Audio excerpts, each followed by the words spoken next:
Mbola hazakazaka izay ihany hetsika manokana izy ity karakaraina amin'ny fahavalon'ny volana Martsa izao ary ny fikambanan'ireo atleta izay efa niatrika ny Lalao Olimpika fantatra amin'ilay anarana hoe amao miaraka avy eo amin'ny evon'ny commune Antananarivo renivohitra no mikarakara izay. Ho fankalazana ny andron'ny valo Martsa, andro fankalazana ny andron'ny vehivavy moa izy ny antony indrindra ny karakarany amao ity faninanana ity izay iainga etsy amin'ny kiandana Larobia ka hipaka etsy amin'ny hôtel de ville etsy Analakely mitondra fanazavana mikasika indrindra ity faninanana ity ramatoa Rosa Rakotozafy izay filohan'ny fikambanan'ny amao. Karakarain'ny amao zany dia course pour la solidarité féminine atao à l'occasion de journée mondiale de la femme ny 10 mars 2024. Ohatrotry ny ahoana ny fizotry ny faninanana ny alaviran'ny lalana ny fomba fandraisana anjara? Zany izy io zany course de relais pédestre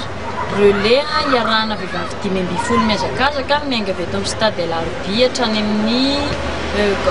hôtel de ville zany hôtel de ville Antananarivo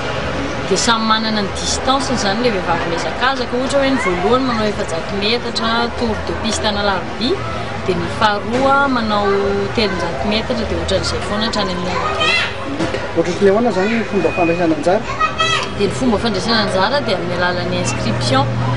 miantsony amao zany efa misy dossier be dia be moa any efa lasa dia afaka micontacte ny amao izay olona tokony handray anjara. Zany hoe tsy maintsy 5 ve zany misy amin'ny ekipa iray? Tsy maintsy 5 satria izay le efa règlement natao hatramin'ny voalohany zany izay le ny fanarahana tao anatin'ilay course hoe 5 vavy any mihazakazaka an'ilay 5 km 200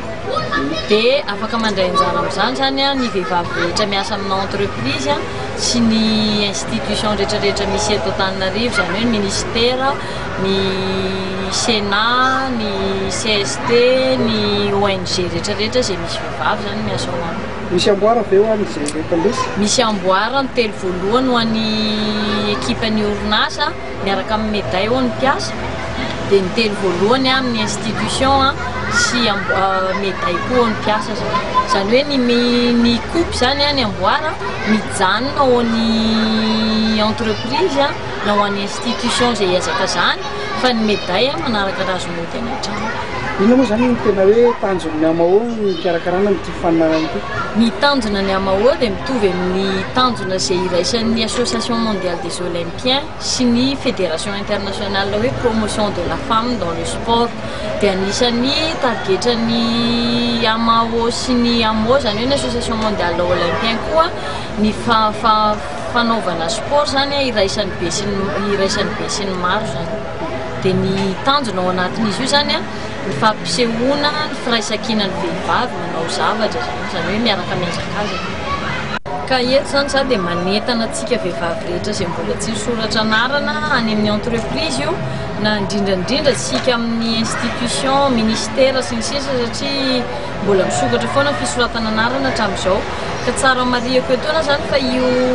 course pour la solidarité féminine io dia fiaraha-miasa akaiky amin'ny commune urbaine Antananarivo sy ny maison des sports ary eo ambany fiahinan ramatoa ministry ny fahasalamana zany izy io sy ny ministry ny sport.